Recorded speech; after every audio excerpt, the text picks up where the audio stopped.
Children. Here's where I think we've really fallen down. You know, it's one thing to talk about adult obesity, and it's real. We got to talk about it because the medical care costs are huge. And there are some who would say adult obesity is that's a personal choice. People just don't have the will, and they just can't get it done. I will tell you right now, I think I made it clear, I do not subscribe to that school of thought. I think that just like smoking, people can use a health coach. And we need to figure out, and sometimes some need more than others, and that's okay. But having said that, there is no excuse. There is no way that we can blame children who are obese for being obese. We might blame their parents. We might blame, we still might want to make it out there, and I would say to you, we as a society have failed our children. Our children are substantially more obese today than they were 15, 20 years ago. And when you go 15, 20 years before that, childhood obesity rates were half of what those were. We've tripled childhood obesity rates in this country over the last 3 decades. In Texas, it's about 40% of children are overweight or obese in the state of Texas.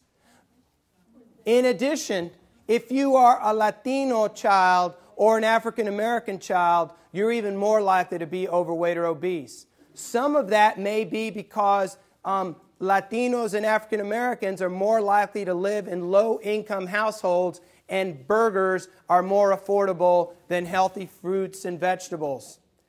So again, to blame parents because of the situation they're in is not a fair thing to do. But we can step back and say, what can we do as a society to make that different? Childhood obesity is a real bad deal. Children in Texas are being diagnosed with something that used to be called adult onset diabetes when they're 9, 10, and 11 years old. And the only reason a 9-year-old is diagnosed with type 2 diabetes is because he or she is carrying more weight around than he or she should be carrying around. Now, the good news around that, and I may just jump to some conclusions now because you need to hear this for your legislative agenda, is that there are things that can be done. Coordinated school health programs, those are programs that are in the schools. They promote healthy eating, so the food that's served is healthy. The lunch lady is somebody who is helping you make good choices, not just making sure that you don't tap your friend with your fork. But is actually talking to you about, well, the broccoli is pretty good today because we prepared it with a little bit of cheese on top. So lunch lady could be, a dietitian aide and really provide some information. It's also schools where PE has been put back into the schools.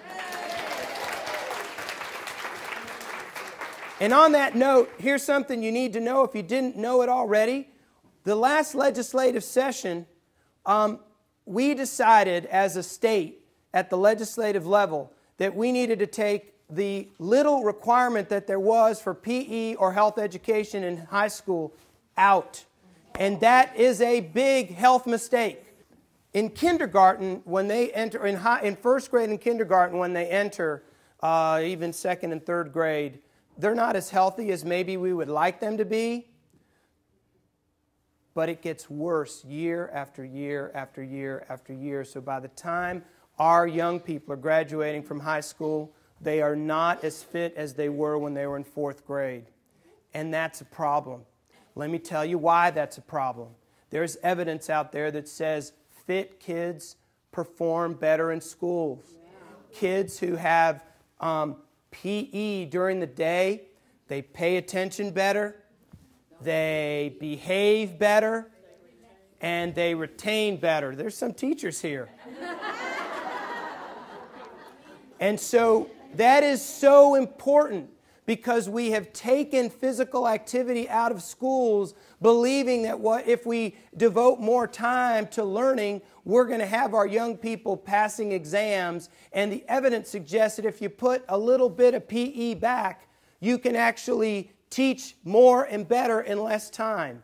And so that's something you all need to be mindful of as you're talking to legislators. Coordinated school health programs. The other thing is integrated curricula, that is lessons integrated into the curricula that teach teach nutrition messages or lessons. So it might be math problems that are about fruits and vegetables versus donuts and brownies. I don't know. But there are ways to do some teaching. The cost of those programs is on the order of $10 to $20 per child per year. Why am I telling you that? Because sometimes you'll hear a legislator say, "That's too expensive, we can't do that." The cost of medical care, ladies and gentlemen, for that same group of children is about $1,000 a year. Wouldn't it make sense to invest 10 or 20 of those dollars if we had a way to think outside the policy box to support those kind of programs that have demonstrated the ability to reverse childhood obesity in the school setting? Blacks, Latinos, whether they're boys or girls, have higher rates of obesity than white children. And why is that important? That's important because the demographics of our state are changing. The demographics of our state are changing. This is a state where right now 30% of the population is Latino, a little less than 50% is white, about 11 to 12% is black. By the year 2050, 50% of the population is going to be Latino. So all things staying the same percentage-wise, and all things staying the same in terms of percentage of children who are Latino, who are overweight or obese, we will have more childhood obesity in our state. And so even as we think about solutions, we do need to think, are there things that we might need to do differently in some communities and in other communities? The idea of doing something about childhood obesity is really, really complicated.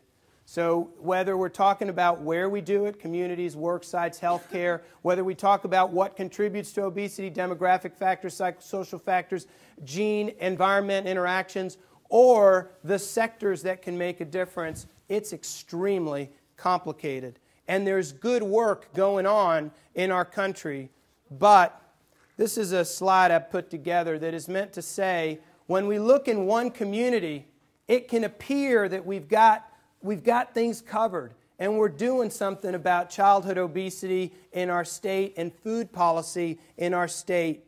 But when we step back, what we come to realize is that there are splotches where there's stuff going on, but the truth is that as we think about our state or we think about our nation, there is more left to do to actually get the job done, and we will not have a blue barn until we have a more concerted, comprehensive effort. I'm optimistic because we learned some things from tobacco. Comprehensive approaches work best. Single interventions don't work as well. Programs must be sustained. And I want to say here, if you don't already know, Texas now has a Food Policy Council, and that is the kind of coalition that could bring people together to engage in conversation about what makes sense for Texas.